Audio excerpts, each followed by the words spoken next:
Ya Rasulullah, di depan ada malaikat Israel mau masuk. Kata Rasulullah, boleh masuk, silahkan. Kemudian malaikat Israel mengucapkan salam, dan setelah mengucapkan salam, malaikat Israel menawarkan, ya Rasulullah, aku disuruh oleh Allah untuk mencabut nyawamu atau membiarkan engkau.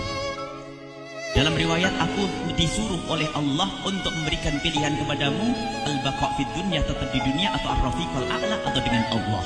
Nabi Muhammad menjawab, ar-rafiqal a'la, dengan Allah. Kemudian setelah itu Nabi Muhammad mendoa tadi, berdoa agar umatnya selamat. Setelah ada jaminan umatnya selamat, malaikat Israel, sudahlah, cabut nyawaku kalau memang sudah waktuku. Mulailah Nabi Muhammad dicabut nyawa beliau oleh malaikat Israel. Dan di saat Nabi Muhammad mulai dicabut nyawa beliau oleh malaikat Israel, Nabi Muhammad mengatakan, mahadha, apa ini wahai Israel? Malaikat Israel kemudian menjawab, ya Rasulullah, itu adalah sakaratul maut, itu adalah sakitnya di dalam kematian. Kemudian Nabi Muhammad mengangkat tangannya sambil berucap, la ilaha illallah, inna lil mauti la sakarat, tidak ada Tuhan selain Allah, sungguh di dalam kematian ada sakitnya, sakit kematian, yaitu sakaratul maut. Kemudian Nabi Muhammad memohon, ya Allah, Allahumma khafif alayya sakaratul maut, ya Allah, ringankan sakaratul mautku ini, ya Allah.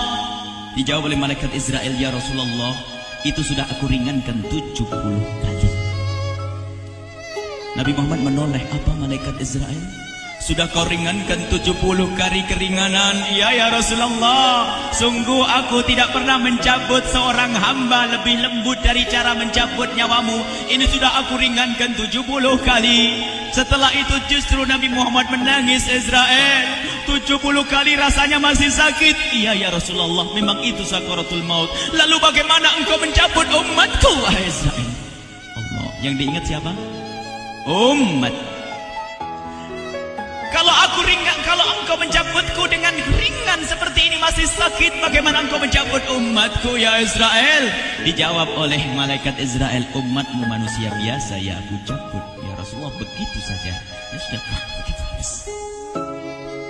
Nabi Muhammad menangis.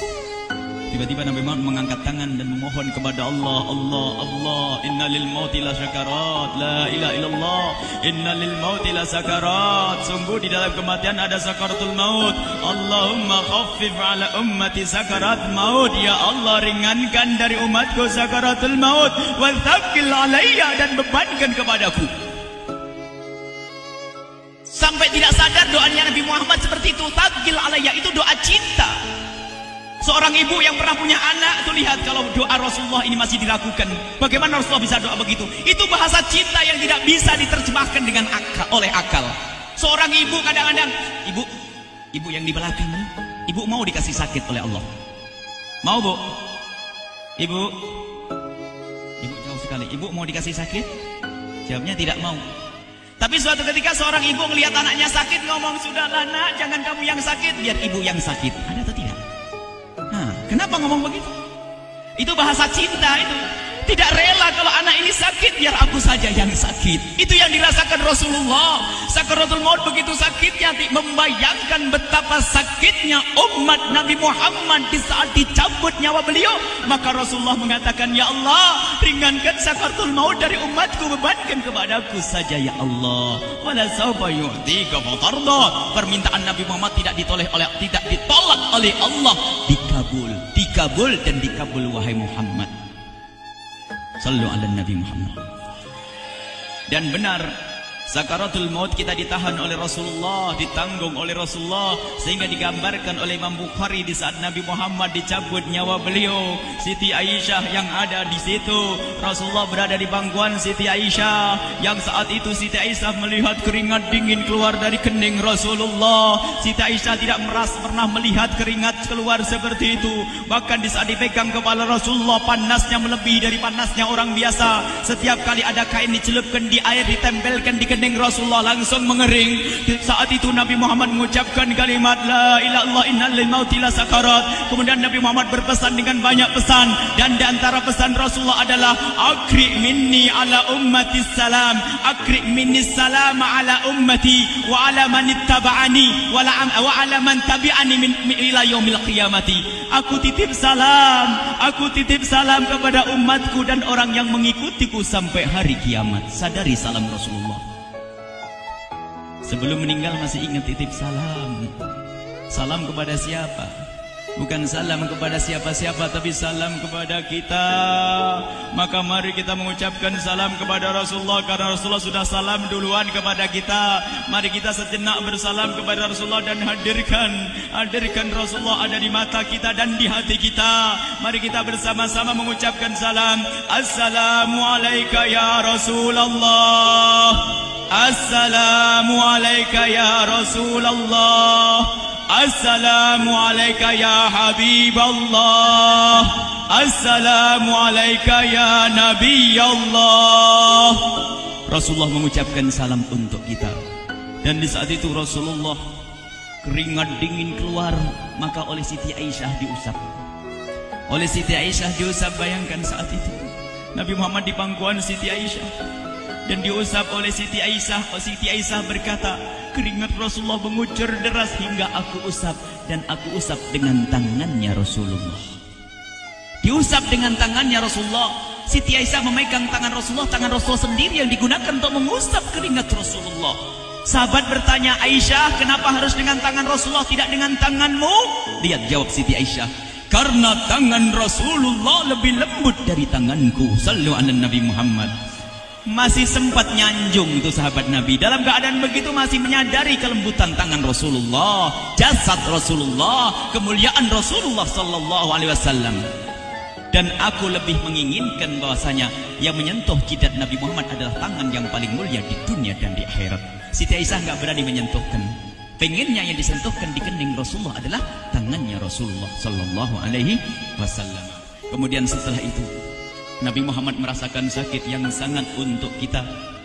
Kemudian Nabi Muhammad mengangkat tangan tinggi-tinggi mengucapkan la ilaha illallah innal mauti lasakarat. Tiba-tiba tangan itu semakin turun dan ditangkap oleh Siti Aisyah. Dan di saat tangan itu jatuh di tangan Siti Aisyah, kemudian tiba-tiba paha Siti Aisyah merasakan berat kepala suci Rasulullah. Dan saat itu Siti Aisyah sadar bahwasanya Rasulullah sudah kembali kepada Allah Subhanahu wa taala. Sallu ala Nabi Muhammad. Siti Aisyah bingung di saat melihat seperti itu. Ditaruh pelan-pelan wajah Rasulullah sambil menangis lalu berkata, Rasulullah sudah meninggal. Para sahabat Nabi pada bingung. Sayyidina Ali tiba-tiba terduduk, nggak bisa berdiri. Sayyidina Utsman nggak bisa ngomong. Ada orang Sayyidina Zaid berkata, aku baru melihat Rasulullah. Setelah ini aku tidak mau melihat lagi selain Rasulullah. Ya Allah, butakan mataku. Aku tidak ingin aku kotori mataku dengan selain Rasulullah. Dan dibutakan oleh Allah. Bermacam-macam kejadian saat itu. Madinah heboh, luar biasa dengan meninggalnya Rasulullah sallallahu alaihi wasallam. Dan sungguh meninggalnya Nabi Muhammad adalah menghidupkan hati yang mati kalau orang faham. Tiba-tiba Sayyidina Abu Bakar datang. Setelah Sayyidina Umar mengatakan, siapa yang mengatakan Muhammad meninggal akan aku penggal lehernya. Jangan seperti orang-orang Nabi Muhammad sekarang lagi pergi seperti waktu Musa pergi kepada Tuhannya, kepada Allah, nanti akan kembali kepada kita. Muhammad belum meninggal. Ini adalah karena kecintaan Sayyidina Umar bin Khattab. Tidak ingin Nabi Muhammad pergi. Tiba-tiba datang Sayyidina Abu Bakar As-Siddiq lalu masuk ke kamarnya Rasulullah, lalu masuk kepada Rasulullah, kemudian mengecup kening Rasulullah. Dan Sayyidina Abu Bakar berkata, ya Rasulullah, tibta hayyan wa mayyita. Ya Rasulullah, engkau tetap harum dalam keadaan hidup dan harum setelah meninggal dunia. Sallu ala Nabi Muhammad. Hingga sampai setelah hari besoknya meninggal Rasulullah, Senin sore, Selasa malam, Rabu dikubur Rasulullah sallallahu alaihi wasallam. Setelah dikubur, Sayyidat Fatimah bertanya kepada Sayyidina Abdullah ibn Abbas, Sayyidina Anas, wahai Anas, hai Anas, sambil menangis Sayyidat Fatimah Zahra, hai Anas, bagaimana engkau tega? Atabat anfusukum an tahtu ra'sa Rasulillah. Apakah engkau rela menaburkan debu di atas kepala Rasulullah? Sayyidina Anas menangis kaget, ya wahai binta Rasulullah, kalau kami tidak dilupakan oleh Allah, niscaya tidak ada yang bisa mengubur Rasulullah. Jadi saat itu dilupakan oleh Allah, sehingga mereka tidak menyadari melakukan itu semua. Kalau mereka sadar, tidak akan bisa mengubur Rasulullah sallallahu alaihi wasallam. Ini yang diungkapkan oleh Sayyidina Anas, kalau seandainya kami tidak dilupakan oleh Allah, niscaya kami tidak akan mampu mengubur Rasulullah sallallahu alaihi wasallam.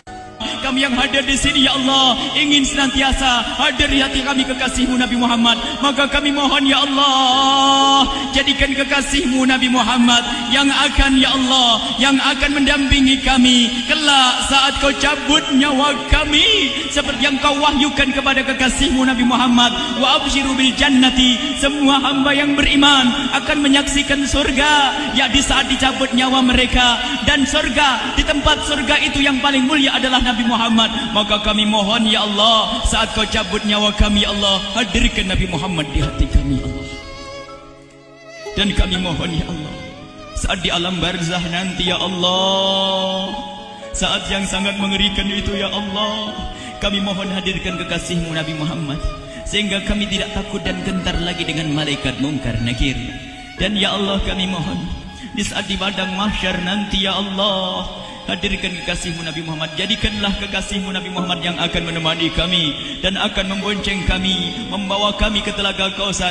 Lalu kami diberi air minum dari air telaga Kausar hingga kami tidak akan haus selama-lamanya. Ya Allah, jadikan kekasih-Mu Nabi Muhammad yang akan menemani kami di saat kami menyeberang Siratal Mustaqim hingga kami tidak akan terjerumus ke neraka Jahanam. Dan jadikan kekasih-Mu Nabi Muhammad yang akan kami saksikan setiap saat di surga-Mu, ya Allah. Ya Allah, jadikan kekasih-Mu Nabi Muhammad yang senantiasa, ya Allah, kami lihat kelak di surga. Dan jadikan ucapan kami di akhir hayat kami kelak adalah, ya Allah, adalah kalimat agung dan mulia, La ilaha illallah Muhammadur Rasulullah. La ilaha illallah Muhammadur Rasulullah. La ilaha